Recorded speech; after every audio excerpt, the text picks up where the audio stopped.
ओम गणपतये नमः। आप सबका हमारे चैनल पर बहुत बहुत स्वागत है। दोस्तों, आज इस वीडियो में आप जानेंगे संकष्टी चतुर्थी व्रत की कथा।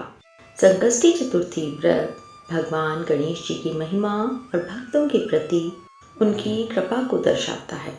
इस व्रत को करने से जीवन के सभी कष्ट दूर होते हैं और सुख समृद्धि की प्राप्ति होती है और भगवान गणेश जी का आशीर्वाद आप पर व आपके परिवार पर हमेशा बना रहता है।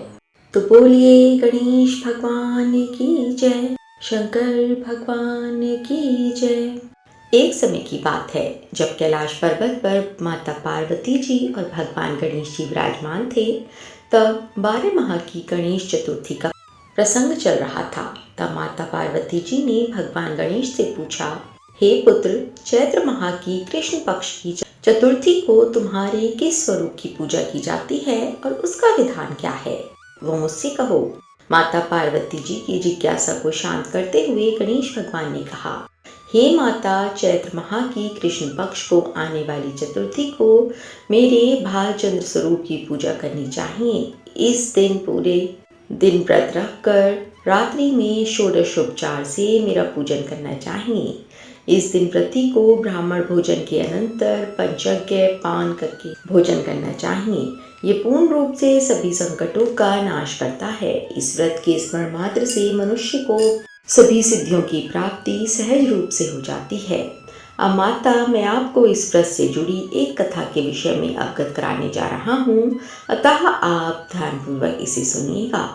सतयुग में मकरध्वज नामक एक राजा हुए थे। वे परम प्रजापालक थे। उनके राज्य में सभी लोग सुखी और समृद्ध जीवन व्यतीत कर रहे थे। सभी वर्ग के लोग अपने धर्म का पूर्ण निष्ठा से पालन किया करते थे। प्रजा निरोगी और स्वस्थ जीवन व्यतीत करती थी। प्रजा में चोर और डाकू आदि का कोई भय नहीं था। नगर में रहने वाले सभी लोग उदार, दानी, धार्मिक, बुद्धिमान और सुंदर थे। इतना सुंदर राज्य होने के पश्चात राजा पुत्र सुख से वंचित थे।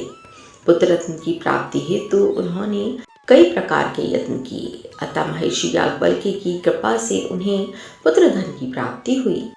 पुत्र रत्न की प्राप्ति होने पर राजा की खुशी का कोई ठिकाना नहीं रहा था।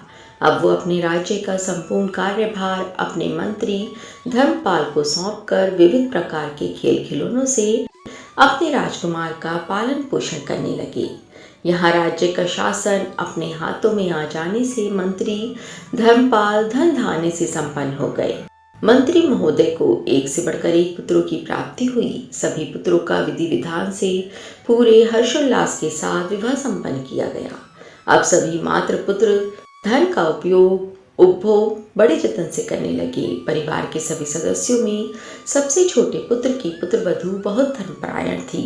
वो भगवान गणेश जी की भी परम भक्त थी। चैत्र माह की कृष्ण पक्ष की चतुर्थी आने पर उसने भगवान गणेश जी की पूर्ण श्रद्धा से आराधना और पूजा की और उनका व्रत अनुष्ठान भी किया।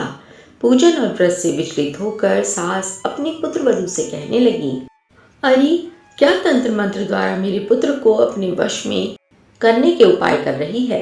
अपनी सास द्वारा बारंबार निषेध किए जाने पर भी अपनी पुत्रवधू में कोई बदलाव न आता देख सास पुनः बोली, अरे दुष्टा, मेरे बार बार कहने पर भी तू मेरी बात को अनदेखा कर रही है। मैं तुझे पीट पीट कर ठीक कर दूंगी। मुझे ये सब तांत्रिक विचार पसंद नहीं है। अपनी सास की बात सुन पुत्रवधू ने विनम्रता से कहा, हे सासू माँ, मैं संकटनाशक भगवान गणेश का व्रत कर रही हूँ। ये व्रत अनुष्ठान करने से मनोवांछित फल की प्राप्ति होती है। अपनी पुत्रवधू की बात सुन क्रोधवश सासू ने अपने पुत्र से कहा, हे पुत्र, तुम्हारी वधू जादू टोने पर उतारू हो गई है। मेरे बार बार समझाने पर भी उसने मेरी एक न सुनी। अब तुम ही इसे मारकर उसकी अक्ल को ठिकाने लेकर आओ। मैं किसी गणेश जी को नहीं मानती। वे कौन हैं और उसका व्रत कैसा होता है?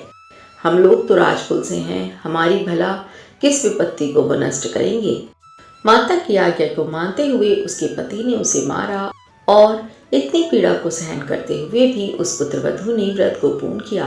व्रत के अंत में वो भगवान गणेश जी का स्मरण करते हुए प्रार्थना करने लगी और कहने लगी, हे विघ्नेश्वर, हे गणपति महाराज, आप हमारे सास ससुर को अपना परचम दिखलाइए ताकि वो आपकी महिमा को समझ पाए और उनके मन में आपके प्रति श्रद्धा भाव जागृत हो सके। अपनी भक्ति करुण पुकार सुन भगवान गणेश जी ने देखते ही देखते राजा के पुत्र का अपहरण कर उसे धर्मपाल के महल में कहीं छुपा दिया। उसके बाद राजकुमार के सभी वस्त्र अलंकारों को उतार कर राजमहल में फेंक दिया गया और खुद अंतर ध्यान हो गए। इधर राजा ने प्रेम पूर्वक अपने पुत्र को पुकारा, किंतु उन्हें कोई प्रत्युत्तर नहीं मिला। प्रत्युत्तर न मिलने पर उन्होंने शीघ्रता से पुत्र की खोज शुरू कर दी।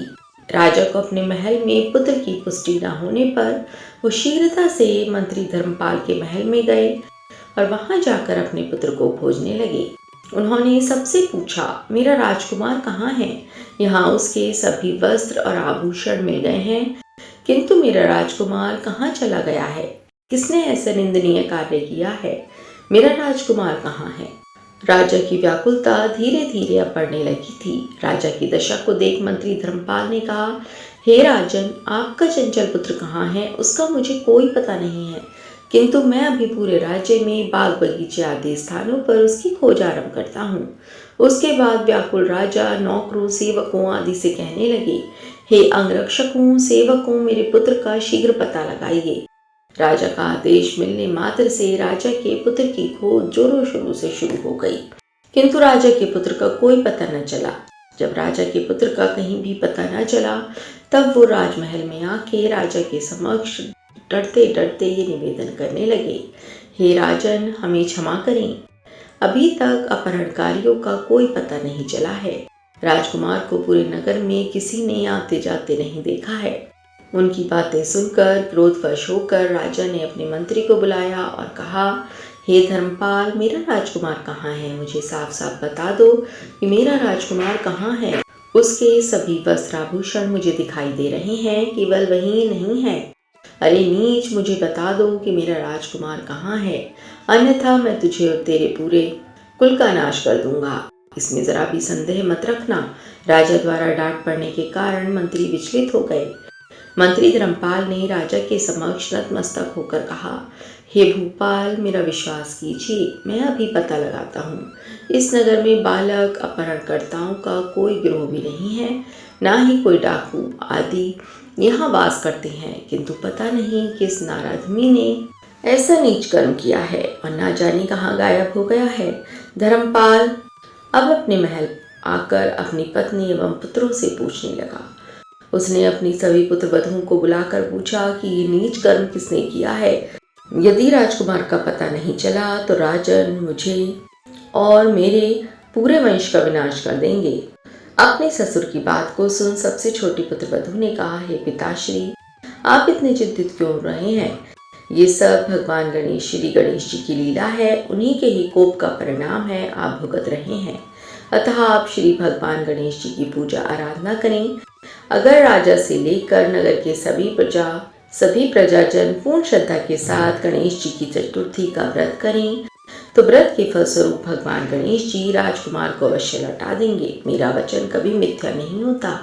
छोटी पुत्रवधू की बात को सुनकर ससुर ने कहा, हे पुत्री, तुम सत्य कह रही हो, तुम धन्य हो। हमारे कुल में एक तुम ही हो जो मेरा और मेरे कुल का उद्धार कर दोगी। भगवान गणेश जी की पूजा कैसे की जाती है वो तुम मुझे बताओ। हे सुलक्षणी, मैं मंद बुद्धि होने के कारण भगवान गणेश के व्रत की महिमा नहीं जानता हूँ, अतः मुझ पर और मेरे परिवार को उनके किए गए अपराध की क्षमा देकर राजकुमार का पता लगवा दो। तब सभी लोगों ने भगवान श्री गणेश जी का कष्टनाशक चतुर्थी के व्रत का अनुष्ठान किया। राजा सहित सभी नगरजनों ने गणेश जी को प्रसन्न करने हेतु व्रत का अनुष्ठान किया। सभी के व्रत अनुष्ठान के प्रभाव से गणेश जी प्रसन्न हो गए और देखते ही देखते सभी लोगों के सामने उन्होंने राजकुमार को प्रकट कर दिया।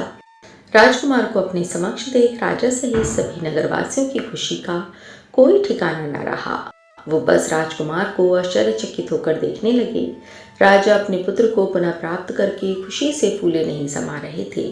भगवान गणेश जी की लीला को देख वो नतमस्तक होकर कहने लगे, भगवान गणेश जी, आप धन्य हो और धर्मपाल, तुम्हारी छोटी पुत्र वधू भी धन्य है, जिसकी कृपा से आज मेरा पुत्र यमराज के वहां जाकर भी दोबारा लौट आया।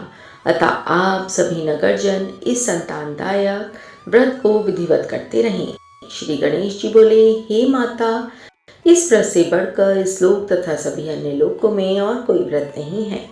इस कथा का श्रवण युधिष्ठिर ने भगवान श्री हरि कृष्ण से सुना था और इसी चैत्र माह के कृष्ण पक्ष को आने वाली चतुर्थी का व्रत करके उन्होंने अपने खोए हुए राज्य को फिर से प्राप्त किया था। बोलिए गणेश भगवान की जय, शंकर भगवान की जय, पार्वती माता की जय। दोस्तों, अगर आपको हमारी वीडियो अच्छी लगी हो तो हमारे चैनल को सब्सक्राइब करें, वीडियो को लाइक करें, शेयर करें और कमेंट में गणेश भगवान की जय अवश्य लिखें, जिससे आपको भी गणेश जी की कृपा व आशीर्वाद प्राप्त होता रहे। ओम गंगणपतये नमः।